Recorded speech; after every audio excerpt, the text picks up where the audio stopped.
Generally, I don't read verbatim from something, but today I got to read you a little something because I got a chance to be able to sit down and write it. It was a couple of days ago, but it was about my favorite subject in the whole entire world, and that's my pops. If you ever got a chance to meet my pops, he was larger than life. He would make you better than anything that you could ever do, and he wasn't even good at that thing.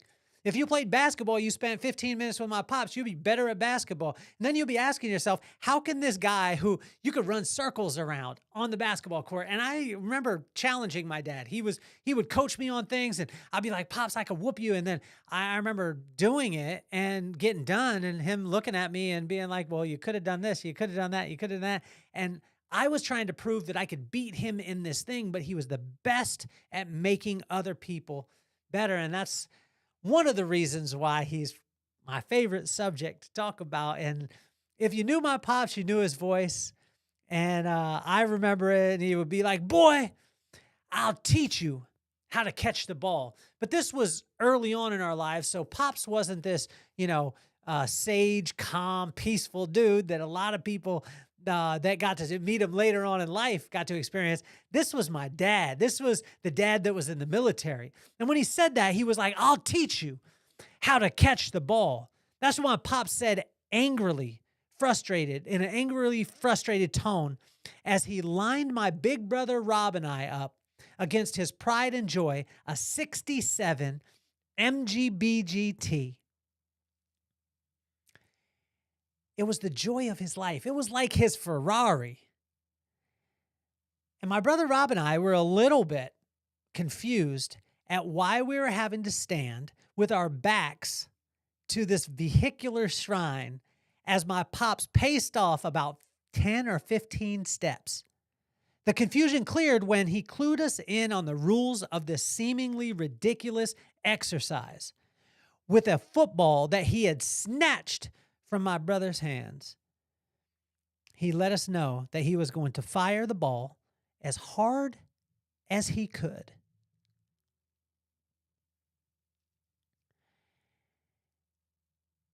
And we had to catch the ball. And if it hit his pride and joy, we didn't even want to imagine what was going to happen to both of us.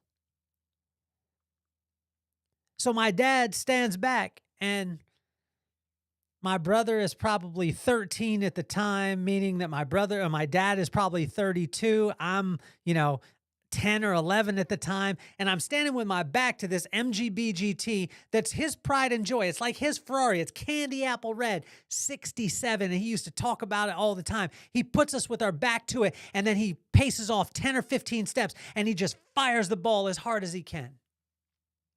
But before firing, he told us, in the event that that ball hits my car, the two of you are going to get whooped.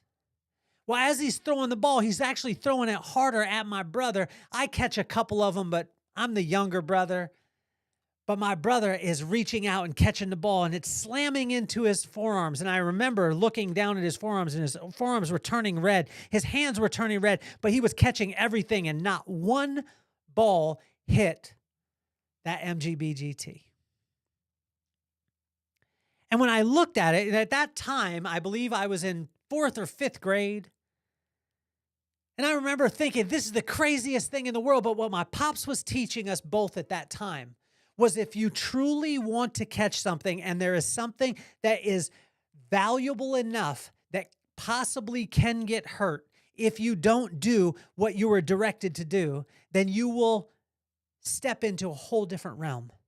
The small pain of the ball slamming against my brother's forearms paled in comparison to the large pain that he would have if he didn't understand and take that concept into play. Now, with me and my brother, growing up, we looked at it, and we could justify. We could justify and say that he was teaching us those lessons. We learned those lessons later on, but we were frustrated at the time.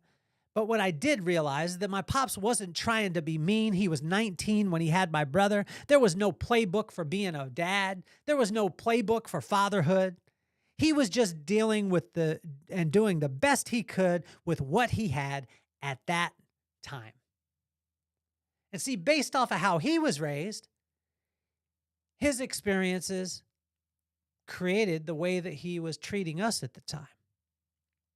My pops was not being mean. Well, I guess a little bit. He was teaching us based off his experiences. And with his experiences that I learned later, I realized that he was preparing me for a life and preparing my brother for a life that probably wasn't going to turn out exactly the way that we wanted. He was doing the best at with what he had at the time. He became a father, like I said, at 19 years old. Came from a family of 6 kids, endured foster care, unimaginable abuse, alcoholism, drug abuse, and circumstances no one should ever experience. So to all the fathers out there is no playbook, just imperfect experiences. That when you endure will help to forge you in a completely different way. In most cases, we're teaching our kids the style that is largely influenced by our own life experiences. So today, I want to send some love out to all the fathers. I hope that you will have some grace with yourself and recognize that you are doing the best that you can with what you have. And I hope the people around you will be able to understand that. And with my pops putting us against the car, he not only taught us a valuable life lesson, but he also taught us how to catch. Later on, I talked about it in my book. I wrote it out that my brother wanted to be a receiver, and my pops taught him how to catch. My brother one time went into a rose bush and dove into a rose bush because the ball was coming, and he caught the ball. Now, he got tore up by the roses, but he was not going to let the ball drop. And now I see those principles of perseverance, of working through challenges. I see that in my brother today in what it is that he's doing. So yeah, would I have liked to not have to stand against the car and see my brother get twice as many passes thrown at him as they did at me? And I would like to not have my hands be, smacked with that football or watch my brother's forearms get red. But what I realize is that my pops did the best that he could with what he had. And in Proverbs 15, when I sat down to read it, it gives us a father's playbook for the first time on what God intended for fatherhood. So why don't we get this party started?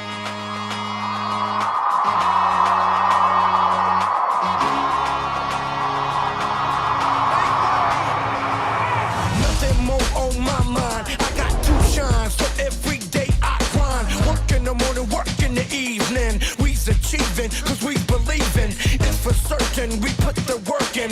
We ain't stopped just because it's hurting. Right before your eyes, so it's coming to no surprise. The takeover is televised. Over and over and over again. Make no mistake, we continue to win. Defeat never known, cause I will not lose. They wanna mimic my moves, but can't walk in my shoes.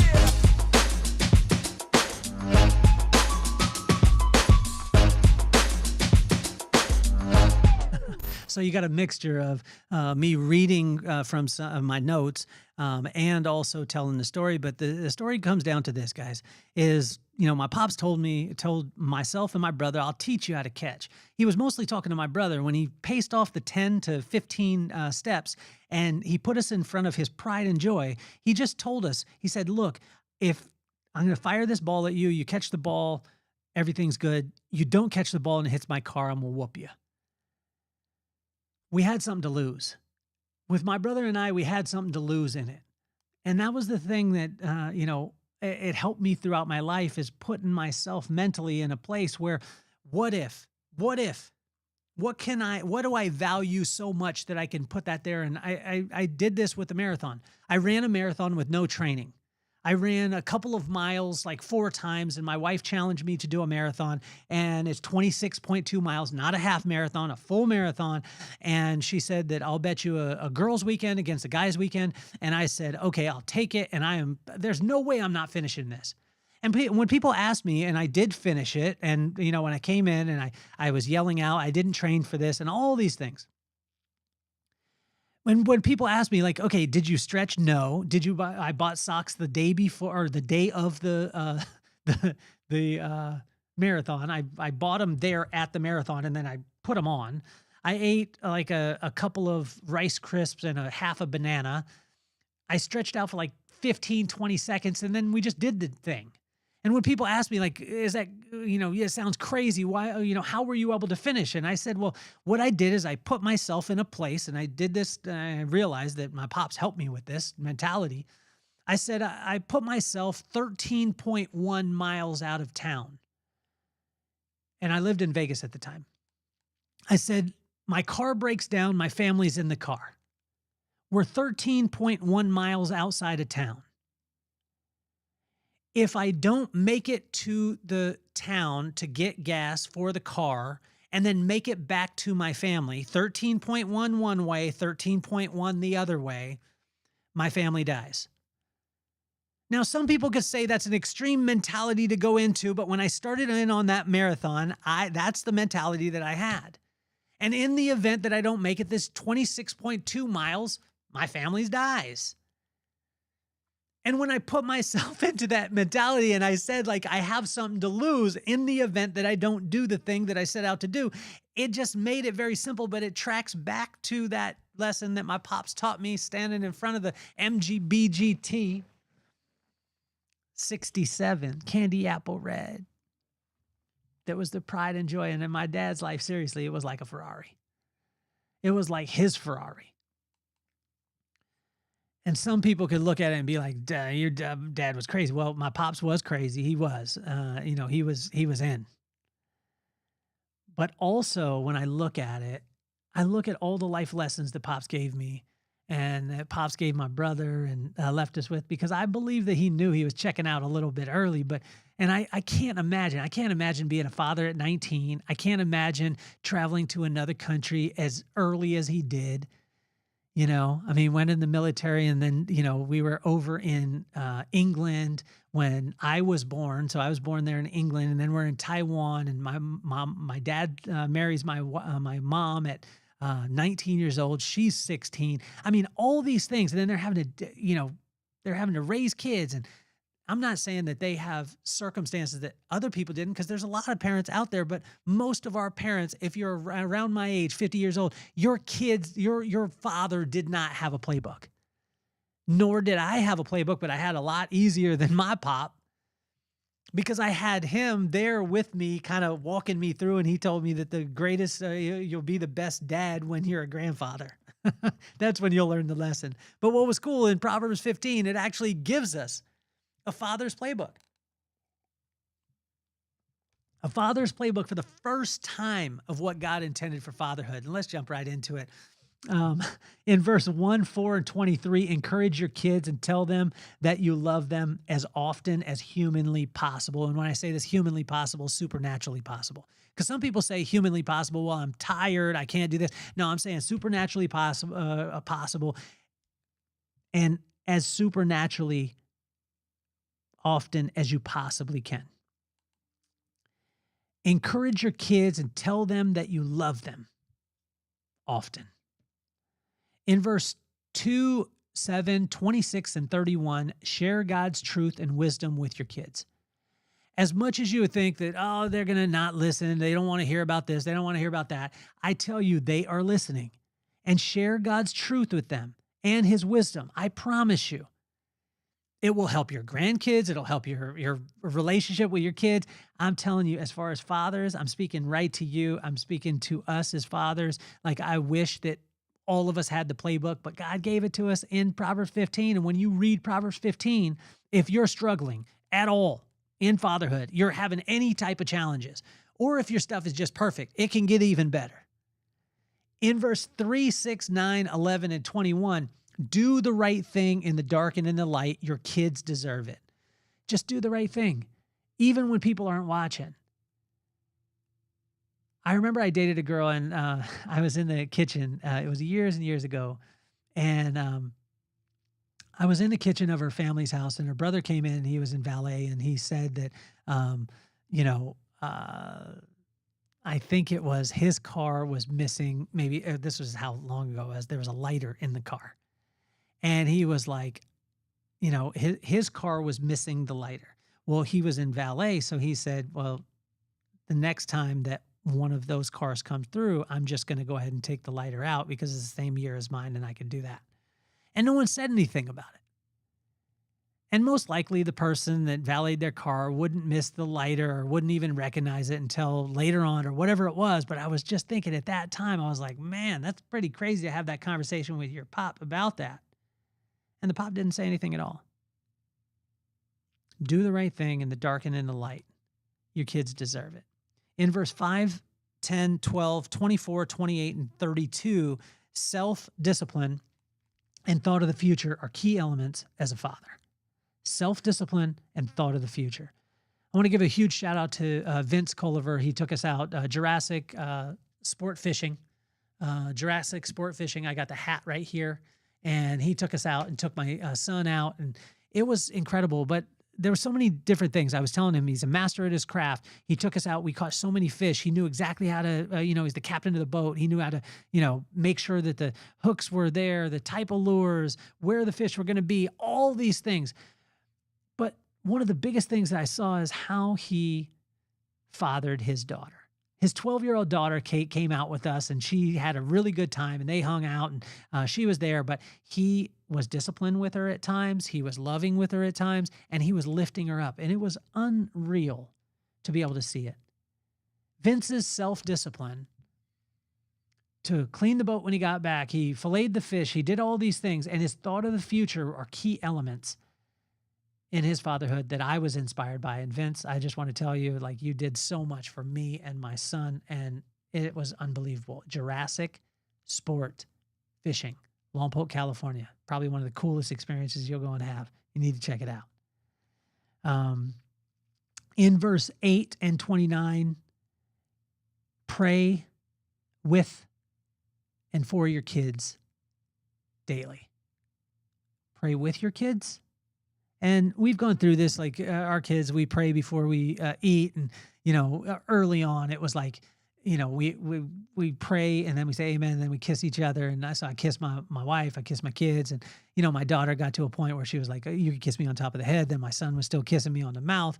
And then, then he got to a point, he just, we were at lunch yesterday in Lompoc and he... I said a prayer and he prayed and then I went to kiss him and he just tilted his head down. I understand. But I tell you, when you pray with and for your kids and you do it daily, it's massive. And that's what it talks about in this. This is massive. Like, I wish I would have known these things when I first became a father. And I'm sure that my pops didn't have this playbook. In verse 13, smile a lot and enjoy your life and look on the bright side of everything that happens in your life. Doesn't mean that you don't have some reality to it, but I tell you, when you look on the bright side, you'll create amazing, amazing, amazing human beings that are watching, and they are watching. In verse 14 and 15, be knowledgeable, optimistic, and joyful, and full of grace. Listen to that. Be knowledgeable, like study your craft. Vince Culliver, you studied your craft. You're a master at your craft. The things that you do naturally, not naturally because you worked hard at them, but the things that you do, getting the boat ready, getting the right lure, knowing exactly where to go, how to be able to navigate the boat through the waves that we were going through on the Central Coast. It was unreal. Well, watch this. It's because he took the time to be knowledgeable. Be optimistic, be joyful, and be full of grace with people, with yourself, with your family, with your kids. In verse 16 and 17, contentment will build a firm foundation. When you're content as a father, it transfers into your kids also. Verse 18 and 19, I feel like I'm being convicted on some of these things because this was the playbook that was in Proverbs 15. This isn't my wisdom. This was 3,000-year-old wisdom. It's been out there. A hot temper and laziness do not end well. A hot temper and laziness do not end well. Laziness is not just laying on the couch. Laziness is not taking the time and understanding where your kids are coming from when they're saying what they're saying, or the spending time with them. There's so many different aspects of laziness, but being hot-tempered, short-tempered, and laziness, they don't end well, I promise you. In verse 20, the greatest example for your kids is to treat your parents well.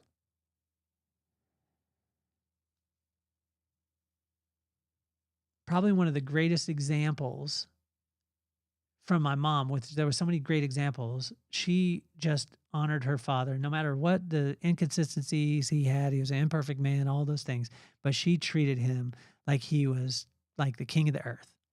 And I saw that. And then my dad did the same thing with his mom. I didn't get a chance to meet my grandfather. He passed away. My dad's dad, Floverto Cardenas. I didn't get a chance to meet him, but my dad always talked about him with the highest esteem. The greatest example for your kids is to treat your parents well. In verse 22, surround yourself with wise people. In verse 25, stay humble and aware of pride and ego. Just be aware of it. In verse 27, be generous with your time and energy and money. Verse 30, your kids will be blessed by the light in your eyes. I told my son yesterday, we were driving, and I actually got another speaking engagement. It's a company that I absolutely love to speak at their conferences, and I was so excited. I just said, yes. I just opened up the email. I saw it, and I said, yes. And he said, what? And I said, I just got another speaking engagement. And he was like, Dad, I love when you get those. And I said, why is that, son? He said, because you are so happy when you get a chance to be able to go and speak. Watch this. Your kids will be blessed by the light in your eyes. And as we finish up in verse 33, your respect and relationship with God will greatly affect generations to come. You see, Rob and I not only learned how to catch that day, we learned the lessons in personal discipline and leadership that would transcend football. The ability to catch something that takes focus, and you must be willing to push through small, medium, and sometimes large amounts of pain to protect what is valuable to you.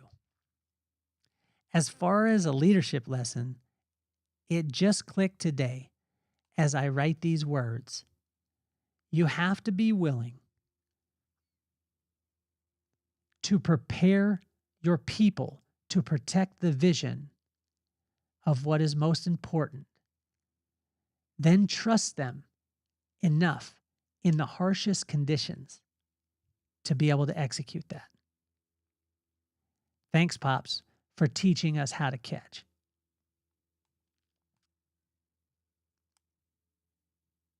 I remember sitting down and as I was writing this out, my pops didn't put us in front of something that was valuable to us, that we were going to lose. He put us in front of something that was valuable to him, and he trusted us to catch the ball. And imagine that leadership lesson.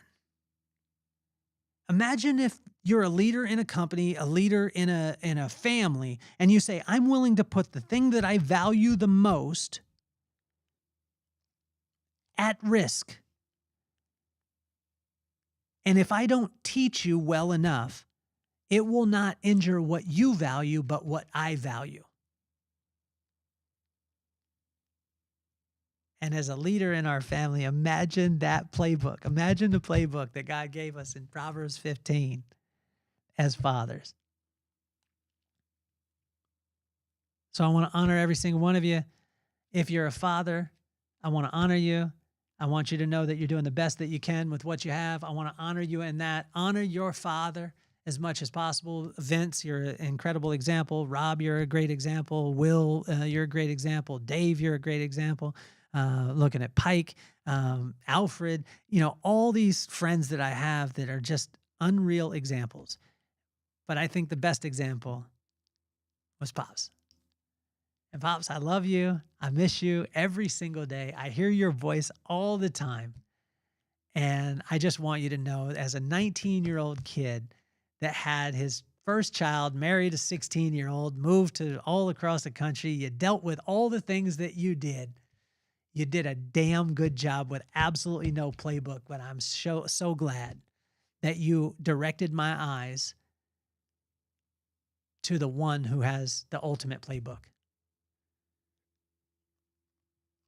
My name is Kelly Cardenas, and I'm officially off the hot seat. Peace, love, and soul.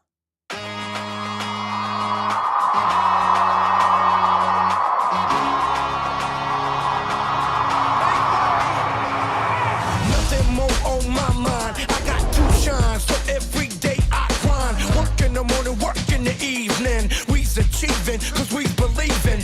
It's for certain, we put the work in. We ain't stopped just because it's hurting. Right before your eyes, so it's coming to no surprise. The takeover is televised. Over and over and over.